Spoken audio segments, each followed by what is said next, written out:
the various...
Necessarily reflect those of the host or the producers. Hello again, and welcome to UCR, Universal Connection Radio, where everyone is on the same frequency. Today's show is a very, very special show. It's a two-part show, 2016 forecast on our celestial opportunities, with our very own star shaman, Mary Dusina. I'm also very pleased to announce that Mary will be joining us here on UCR on a monthly basis to give and share important celestial insights and intuition. Mary has been helping people for over 35 years. Mary is an extraordinary lady who has honed in on her gifts, her talents, to help others find light and happiness, connection, and their magnificence. And just so you know, Mary and I have been brought together to shine a very bright light, directing us all to tune into the frequency of knowing. And this launch of light is our special gift to you. I'm very excited and grateful to welcome Mary Dusina. Hi, Mary. Thank you. What a beautiful flow of words from the heart, Roxanne, from the heart. I was meditating and breathing in, as we know to do. We want to inhale excellence. And the flow of that and how Spirit was acknowledging and grateful to us to acknowledge this divine compass. For all of you out there, thank you for your attention now and always. Yes. But how divine guidance leads us at the right time, at the right place, to the life theater directors, actors, players, scripts that we're to be a part of. So it led Roxanne and I together. Yes, it did. Through cyberspace. I deal with spaces of energy all the time, as Roxanne does with her frequency training and spot checks. Mm-hmm. But when whether I'm looking at someone's celestial medicine wheel, our birth chart is our medicine wheel. It's our starry signature, and it's the dancing opportunities of our soul, the sweetness of our soul. Is it a religion? No. Let me say that again. When people say, I don't believe in astrology, I've done this lifetime, over 35 years per what you said, Roxanne, and I don't believe in astrology as my religion or as my spirituality. It is a fabulous energy therapist. It is a wonderful map, like you have in your vehicles, a lot of you, your GPS, on your smartphones and your notepads and your Apple this and the fruit of your techno world. But astrology is your signature Google. It's your way to look at the road ahead, and you always have choice. That's what God has gifted us. And you have choice to take these seeds of light that are triggered, vibrated, stimulated, if you will, in electromagnetic frequency from the current movements of the planets, like for the time measure that we're calling this year of 2016 of our Lord, and how those vibratory stimulants, those antennas, are coming in just like your Wi-Fi. Do you see it? No. Do you pay for it? Yeah. So just like Wi-Fi, it's a celestial Wi-Fi happens. It's funny to me when people will say, oh, I don't believe in astrology. How could all those planets out there affect me? Well, there's magnetic storms and solar flares and this X-class this and M-flare that. And trust me, all the systems go down at the stores when it hits. If we had a electromagnetic pulse, it could shut down the electronic grids, in the country. I mean, they're worried about that now, these EMC pulses type of things. So Sure. There's all kinds of wonderful dark matter physics, what they're coming out with now that we mystics have known for a long time. There's right. all kinds of invisibility, yet very viable frequencies and healings and ancient archetypal magnificence out there that if you can just get out of your ego only, because ego does serve a very important purpose. Yes, it does. If you can get out of your ego and you can get out of your mindset of I, blah, blah, blah, need to be right more than get it right. That's wonderful. If we can understand that we are dancing in a myriad of dimensions, that we're multifaceted, and we're in a multi-universe, multifaceted, biochemical, electromagnetic, prismatic rainbow creatures, and we have a carbon-based earth suit, we have a skin suit, and my favorite expression to get people off of I'm blah blah blah this lifetime I'm married to, this is my kids, this is my hope. I say to them, okay, the First Nations peoples refer to this walkabout as well as the Aboriginal as my spirit came here and slipped on skin to walk this world for a while. And that's as real as it gets, because we can debate all day long, where did my spirit come from, besides the DNA matchup of the sperm and the egg, and where is it going to?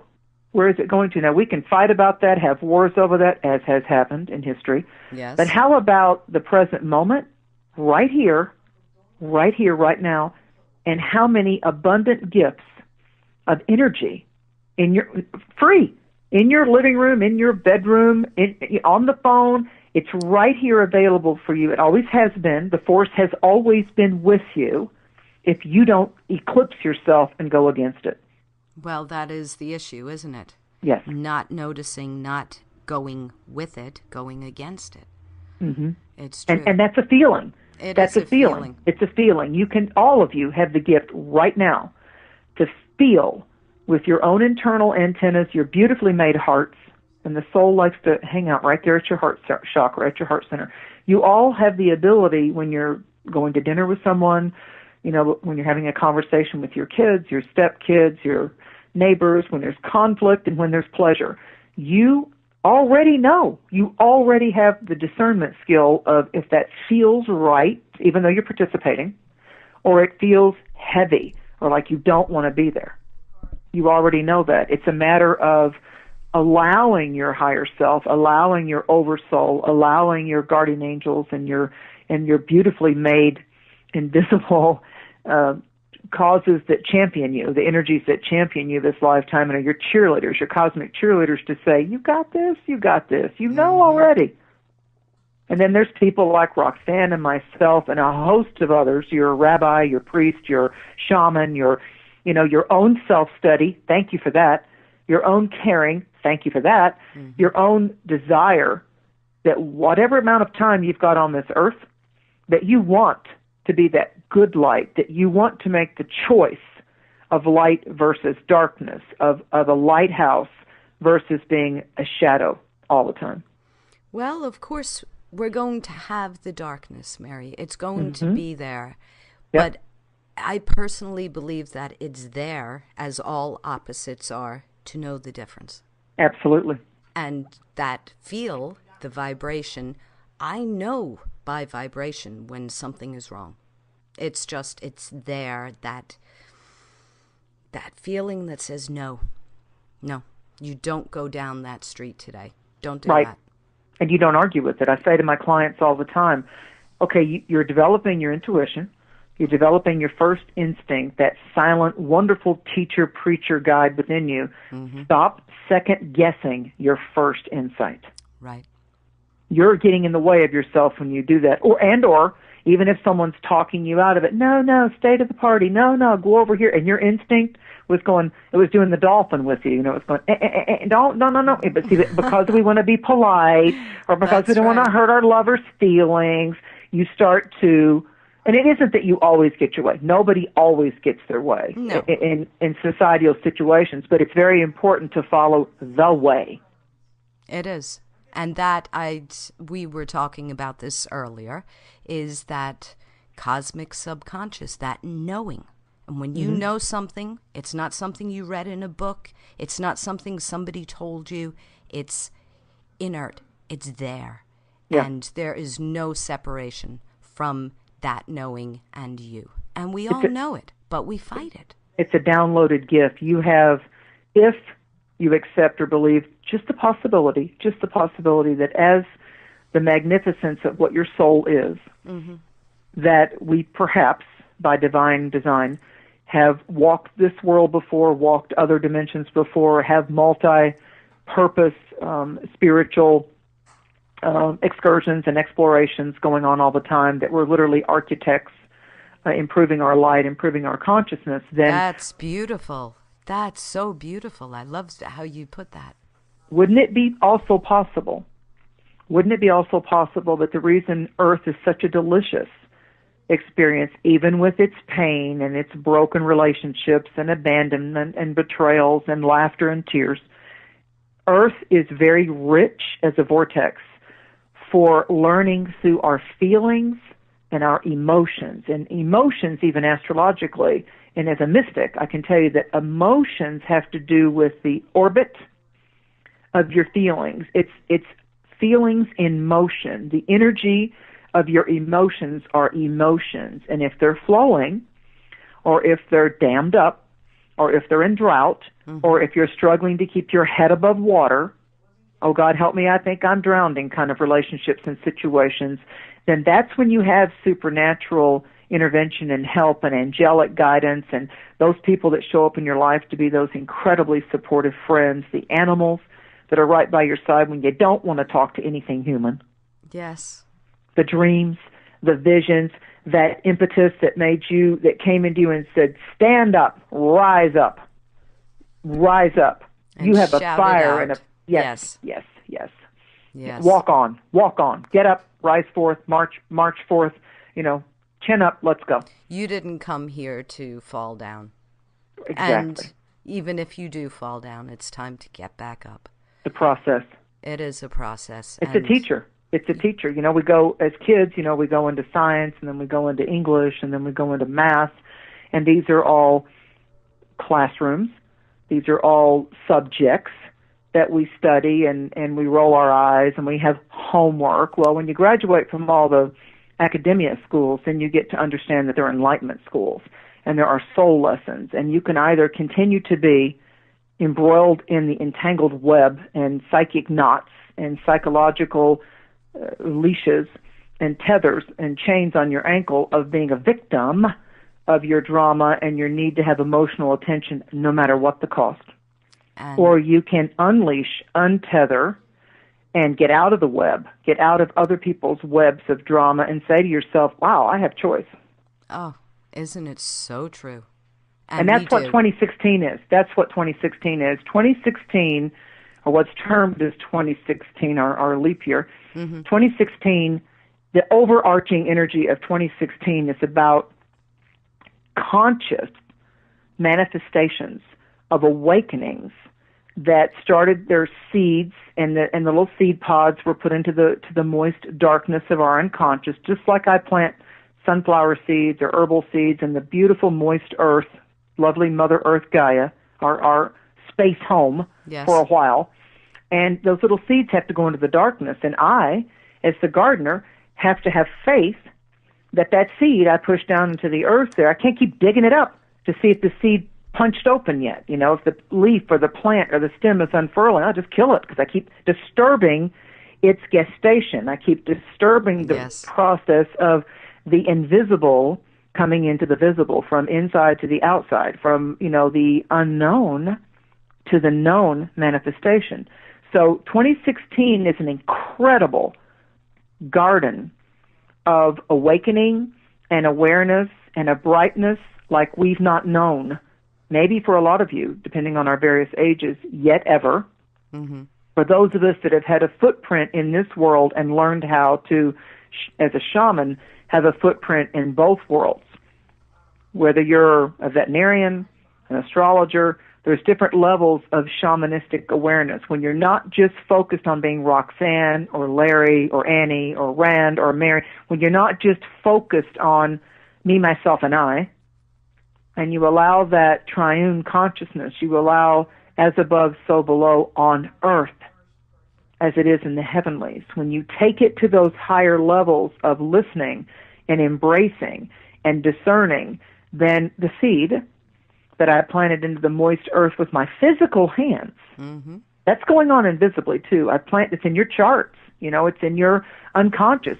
Then the seed breaks ground one day and I look at it and I'm like, oh, you beautiful manifestation. Look Yes. at you. There's your first little stem. There's your little head coming up to what? Reach for the light, the warmth and the light. And as a mystic, although we're going to talk about January, February, March for the signs, as a mystic, I have to tell you, both as a mystic and a star navigator, my new year begins with spring equinox. Because, number one, that's the first measured sign of the Western zodiac, Aries, at spring equinox around March 20th. I was just about to say, what date is that?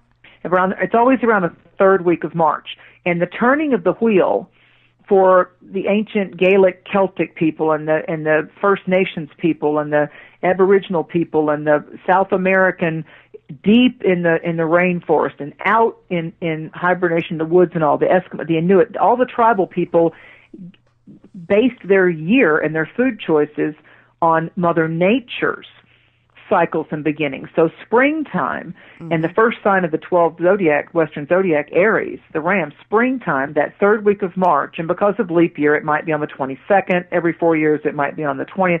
But usually, between the 20th to the 22nd, on all the season portals that open, for me, that's the springtime, the first day of spring and the spring equinox. Equinoxes are fall and spring, autumn and spring, and the solstice points, which means sun stands still, so it's an equal day-night thing. The solstice points are then summer and winter. But they all happen, just so your audience gets to get this, these are the cardinal signs, and these are the action-oriented, of all 12, these are the action-oriented cycles of a year, especially amplified when we have planets dancing in longer transits of these. So in 2016, when we have the birth of the spring equinox in 2016, when we get to that point, and I can tell you right now, March and September are the big deal, big gun months. The big mojo of 2016 are going to be March and September, mainly because of the eclipses. But this year, our spring equinox will happen on Sunday the 20th in the Eastern time zone, okay? Of March?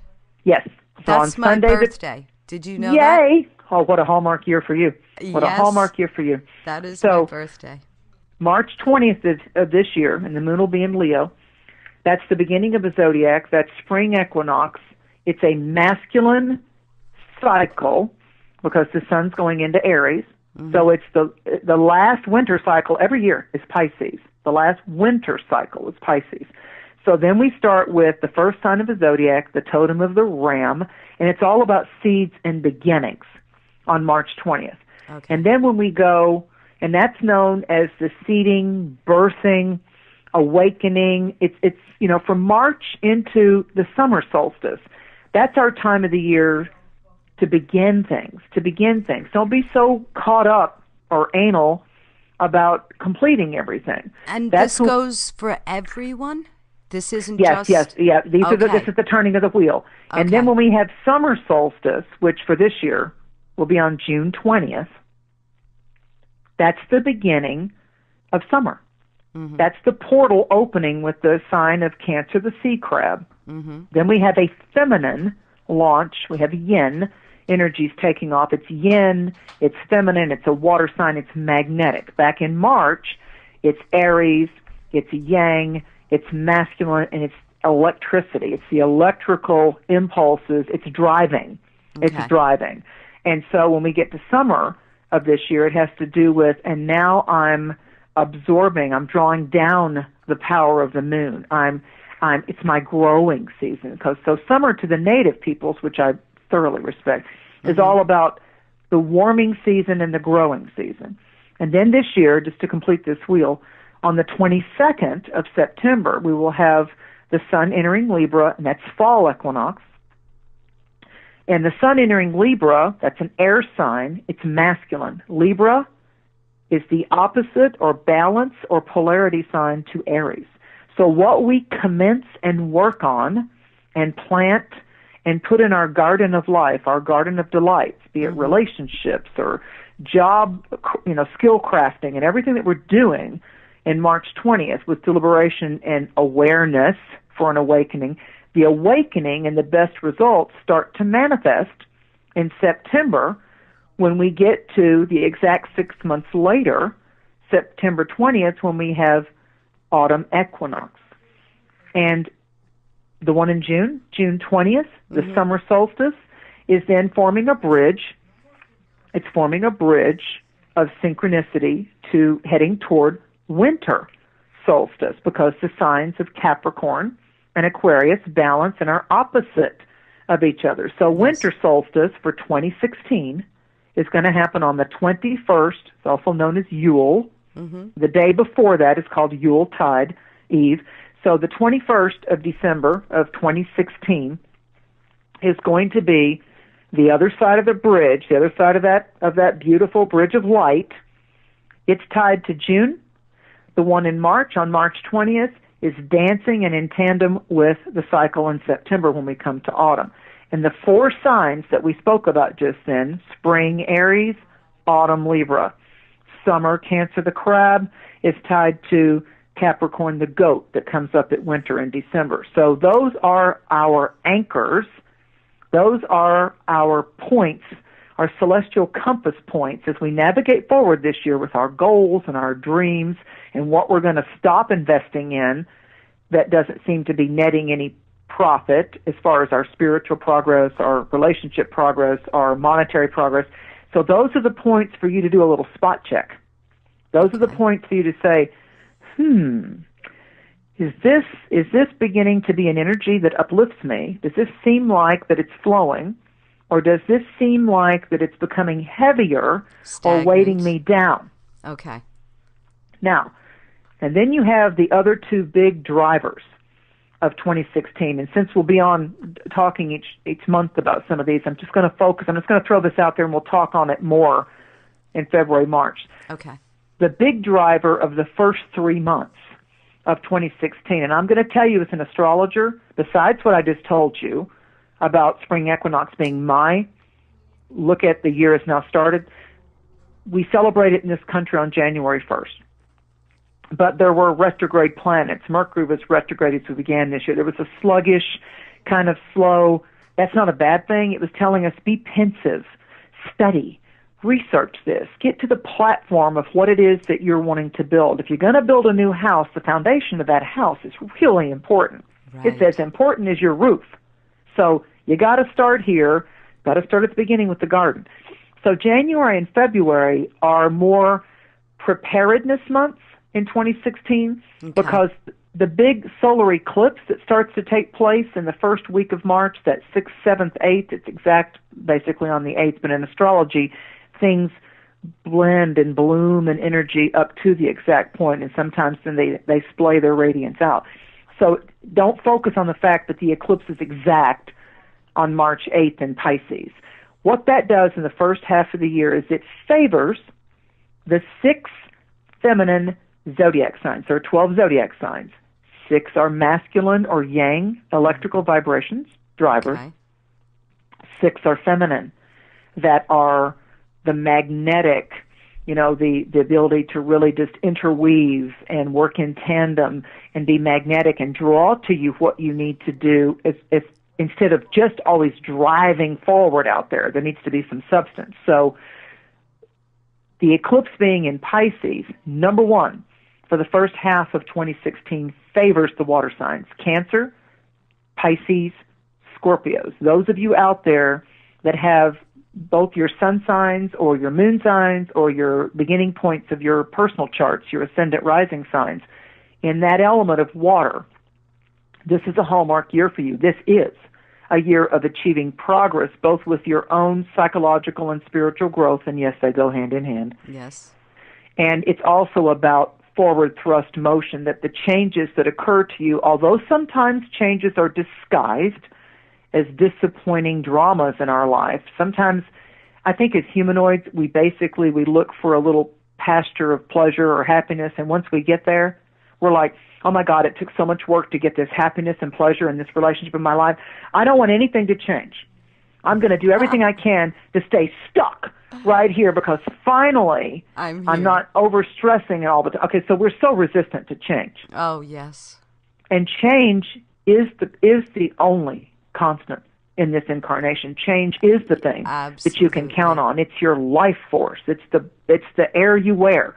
So the Pisces eclipse is saying to you, all of your clues, all of the mysteries to be revealed in the first 3 months of 2016 come forth from you, your dreams, your visions, your meditations, your prayer, ceremonial rituals, to get in touch with your inner landscape. This is your feelings. The water signs are, I'm not so much feeling that, or, oh man, I keep feeling this and I just don't have all the details yet, but the feeling doesn't go away. Mm-hmm. Well, gee, I wonder why. Right, right. So the drivers are the signs, Cancer, Pisces, Scorpio, and the drivers and the great alchemical revealers for us this year are listen to your feelings. There's a lot of people out there that are wordsmiths, and they're crafty, and they're manipulative, and they're enticing, and they're tempting, and they're just fun with their words. They make us laugh, and we're drawn to the harmony of humor, and we're drawn to the harmony of that sensuality, and we're drawn to that lure of financial temptation and prosperity. At what cost, at what price? So your emotions, you're going to feel things, but listen to the wisdom of if it feels right, or it feels heavy, or it feels of light, or it feels of, your what people would maybe term their higher self or their conscience going, if you're really honest with yourself, do you really feel like you want to get involved with that? Do that really feel good to you? So this time now is us preparing for yes. the planting. Yes, and we are awakening. Yeah, what I'm also saying to that point is that right now our garden is blooming on already. our inner landscape. Our fruits of our labors, our flower power, our ability to sense and learn and know and be navigated to our external planting garden. So the seeds I'm going to plant for what I want to accomplish this year here on Earth is coming up in March. Okay. And very stimulated between the 8th and the 23rd when we have our lunar eclipse, very stimulated during that 2-week time. But right now, what I do when Roxanne goes within herself, and Roxanne examines and analyzes, and Tom examines and analyzes, and Bob is saying, you know what, last year left me with a feeling of dread in this part of my life, or I don't feel like that I gave enough attention and managed my emotional life, my own drive and ambition. I feel like I was lazy. I feel like I dropped the ball. I feel like I was resistant. This is what we're clearing up. January and February are about looking at what felt like we came out of it with a bit of a sense of lack or disappointment, or where we were hard on ourselves, maybe too hard on ourselves, since November of last year. Mary, we're going to stop here, and the second part, we're going to continue this.